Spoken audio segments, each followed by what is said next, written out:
Hey, this is Teresa Matsura, and you're listening to Uncanny Japan. Do you remember the last time I talked about a local nanafushigi? One of those 7 strange happenings, or 7 mysterious occurrences? Well, I looked it up, and it was the cat and rat grave back in episode 99. That was a while ago. So today I'm going to talk about a new one that's not only a nanafushigi, but it's also a quite well-known folktale in the Shizuoka area. Further research tells me that a different version has made its way around the world. More on that, the nanafushigi itself, and story time in just a minute. Would you like to explore the stranger, more obscure corners of Japanese culture? Dig a little deeper into superstitions, curious customs, and all those mysterious creatures that inhabit the land? If so, then this is the podcast for you. Uncanny Japan is where I, author Teresa Matsura, share all the fascinating tidbits I unearth while doing research for my writing. From the bizarre to the ghastly, and everything in between. I hope you enjoy the show.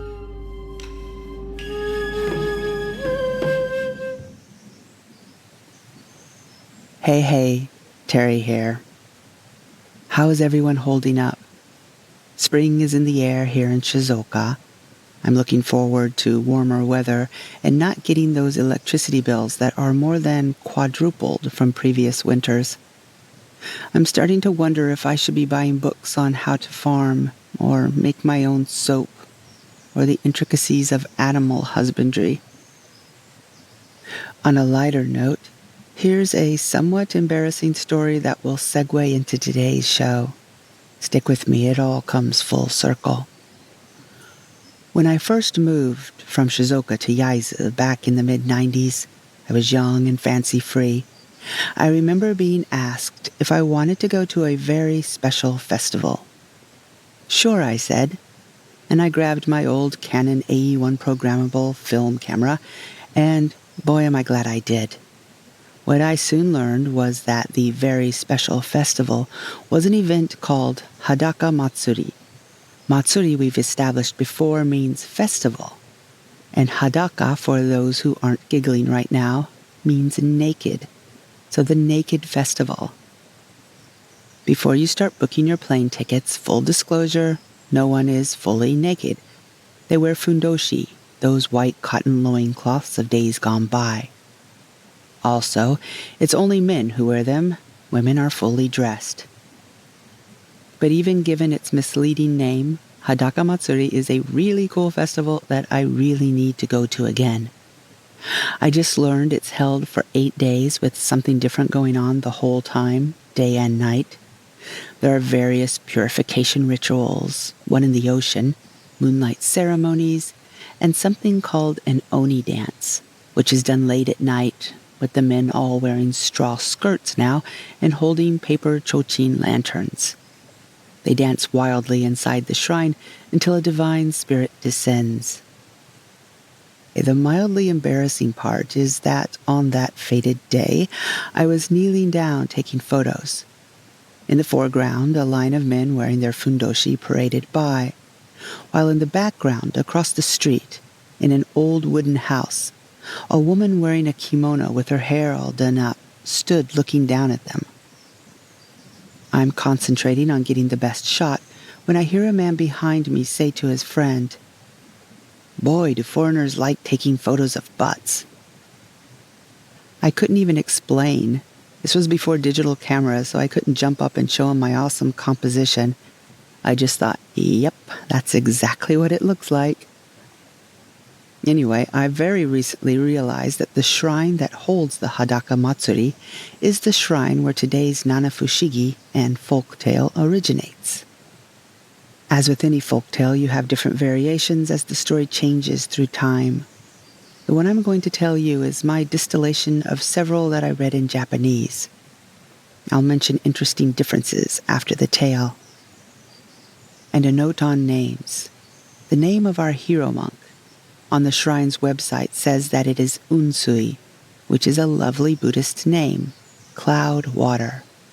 But the version in my old book of Nanafushigi says his name was Itsukambo Benzen, and I'm going with that one. It's longer, has a great ring to it, and it feels a little more real than the generic unsui. Also, Shippei Taro also sometimes goes by Hayataro, Shippei Taro, or Heibo Taro. I stuck with the first one on this. So here's the story of Shippei Taro. Mukashi Mukashi, about 650 years ago, there was a traveling monk named Itsukambo Benzen, and he was trekking all over Japan spreading the teachings of the Buddha. On this particular summer evening, he was passing through the town of Mitsuke, now known as Iwata City. He noted the setting sun and he decided to stay there for the night. Benzen changed his path and headed to a nearby forest where on top of a high hill he saw a shrine. He'd learn later that this was the Kitano Tenjinja, which later went by the name Yanahime Shrine, and is today called Mitsuke Tenjin Shrine. By the time Benzen reached the shrine, it was well after dark. The place looked to be unattended, but he couldn't be sure. Just in case, and not wanting to wake anyone, Benzen quietly removed his tabi shoes, brushed off the dust from the day's journey, and entered one of the tatami rooms. He then made his way to a corner, curled up, and fell promptly to sleep. Several hours later, though, it must have been around midnight, the sound of voices startled him awake.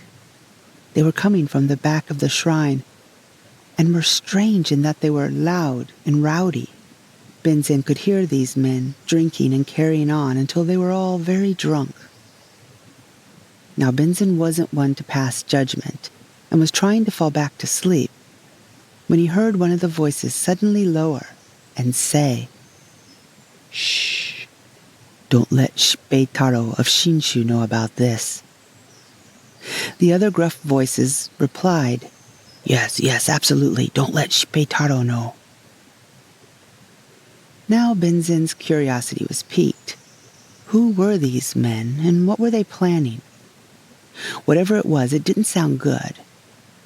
But the noisy brutes continued their celebration, but no matter how hard he tried, Benzen couldn't make out what it was all about. Finally, out of exhaustion from the day's journey, he fell back to sleep. Dawn broke, and the monk woke to a quiet and completely empty shrine. Just strange. Could it have been a dream? Benzen decided to put the mystery behind him and go on his way. He descended the mountain, where there, at its foot, sprawled the town of Mitsuke. The monk didn't get very far, though, before he stopped. From a nearby house, he heard weeping. Benzen shuffled over and slid open the front door.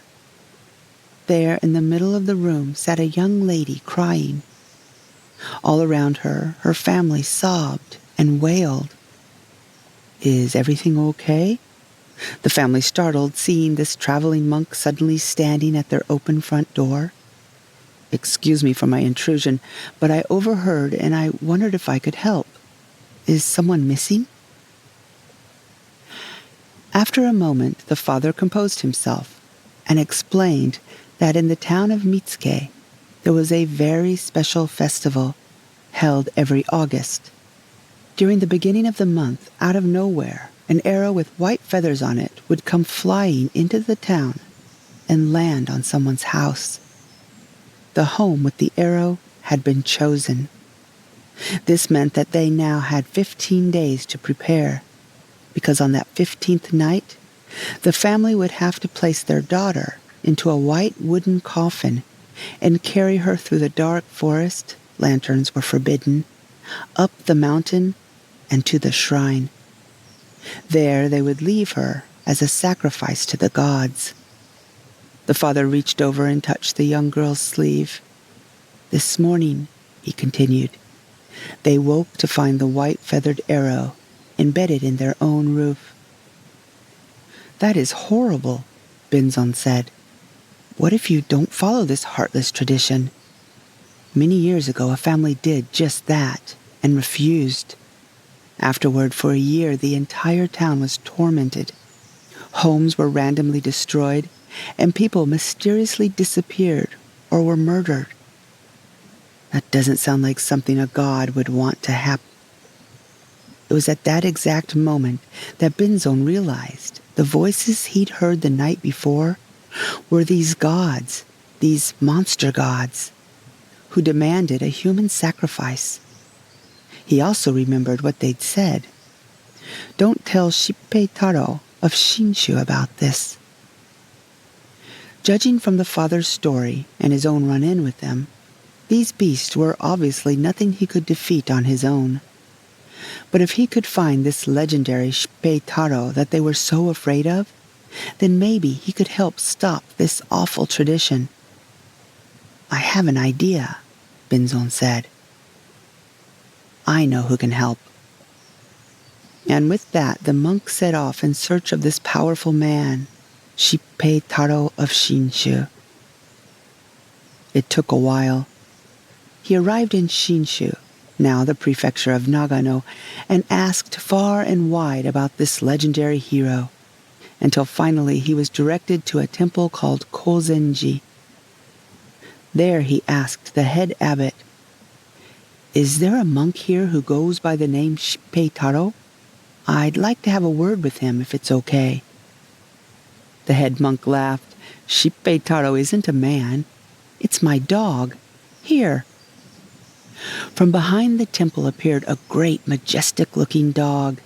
It was as big as a small cow, well-muscled, with bright, intelligent eyes, and yet it had a fierce expression on its face. Now Benzon understood the monster god's fear. Surely this animal could defeat them. He explained the situation to the head monk and asked if he could borrow the dog for a little while. The abbot said of course, and sent the two off with prayers. Benzon and Shippei Taro arrived back at Mitsuke in August of the following year. It just so happened, when they arrived, the monk heard another family weeping piteously inside their home. Before he opened the door this time to inquire what was wrong, he took note of the white feathered arrow in their roof. Benzon introduced himself and the dog and told him of his plan. This year, when it was time to make the sacrifice, instead of the young daughter, Benzon placed Shippei Taro inside the white coffin. He told the dog, "Be quiet for now, but if you see anything suspicious, attack it." And he nailed the coffin shut. Shippei Taro understood his role and didn't move or make a sound as they carried him up the mountain and left him in front of the shrine.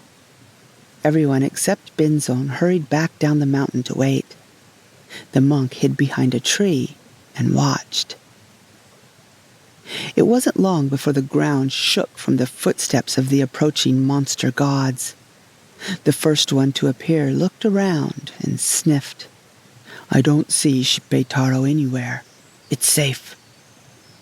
Next, the others appeared, and descending upon the white box, they tore off the wooden top ready to devour their sacrifice, only to be greeted by the barking and snarling and biting Shippei Taro. What followed was an epic battle between the dog and the monsters that was heard all throughout the town of Mitsuke and lasted until the early light of dawn. When the townspeople reached the shrine the next day, they found all the monsters in pieces strewn everywhere, and the monk kneeling beside Shippei Taro. The brave dog was alive, but had been injured badly during the fight. The townspeople cheered their hero and thanked him for breaking the curse. But no amount of celebration could make Shippei Taro stay. The dog wanted to return to his temple in Shinshu, to his master and best friend, the head abbot there. So despite pleas for him to stay and rest and eat, Shippei Taro limped off to return home. Now, there are two endings to this story, and both aren't happy. In one, the dog indeed makes it back to his master and dies in the head monk's arms. In the other, the dog dies on the journey home. The end. When I was reading about the nanafushigi in folktale, I found that there is a small shrine that was erected on the site where Shippei Taro passed away. So last week I drove the 2.5 hours into the mountains, out of cell phone reach, and together with my navigator Richard, we found the shrine. It's in a very beautiful spot near a small rocky stream. It's very old, but people are still visiting. There were a couple little presents and coins there. And for patrons, I'm going to put more Shippeitaro shrine stuff up, as well as some video and photos of the 500-year-old mountain house that we stayed in that night. So ever since Shippeitaro's selfless act of bravery, instead of sacrificing some innocent daughter to the gods, the Mitsuke Shrine and town now have a very special festival called Hadaka Matsuri, where no one dies and no dogs are hurt. Also, no one's naked, but it's still fun and exciting. Some thoughts. I didn't realize this tale had been taken out of Japan, but you can find another version of it in Andrew Lang's Violet Fairy Book, 1901, as well as an even older version, 1888, which is a German retelling. In these and other adaptations, you'll find the monsters, after destroyed, reveal their true selves as cats or monkeys or baboons or rats or tanuki. There's also the oni or ogres version, which sounds on brand. But let me tell you my favorite. I read a couple accounts in Japanese, and they used two words for these bad guys. One was kaibutsu, meaning monster, and the other that I quite liked and I had never heard of before was kaigami. That would be taking the kai from kaibutsu or kaiju or yokai and adding kami, the character for God, so monster god. So that's the one I went with here. It adds a bit of mystery to the tale, instead of the, oh, they were just a bunch of silly cats version. And can we take a minute to grieve that first girl, poor thing, who was sitting with her crying family waiting for Benzone to return, thinking she'd be saved? But he didn't show up until a year later?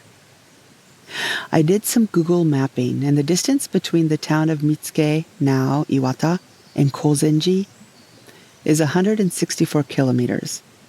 Clicking on the little walkie guide tells me that that's a 35-day journey on foot. So I knew that there was no way that Benzone could make it there and back in time to save that first girl. The way the different stories are told in Japanese, it's kind of vague. The more child-friendly ones make it sound like he does make it back in time. But I found in one version a single line that went, by the time Unsui, this story used Unsui instead of Benzone, by the time Unsui returned to the village with Shippei Taro, it was August of the following year. So there you have it. Sorry, first girl. And another thing, I don't want to nitpick with our hero monk Benzone or Unsui or whatever he goes by, but let's round up and say it took twice that amount of time to travel. 2 months to get to Shinshu, Nagano, and 2 months to return.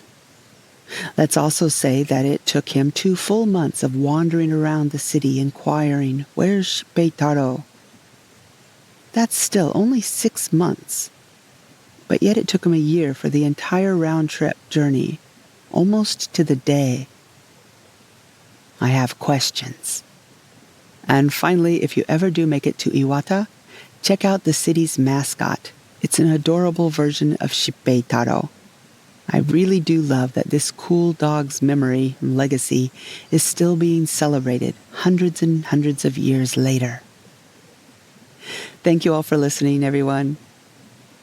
If you like these kind of obscure Japanese folk tales, for only $5 a month on Patreon, I translate and put a new one up every month. There are bunches. And you can find that by searching Uncanny Japan and Patreon. Also, if you like Japanese distilled spirits, Japan Distilled is a really neat podcast, and I learn so much every time I listen to it. So check them out.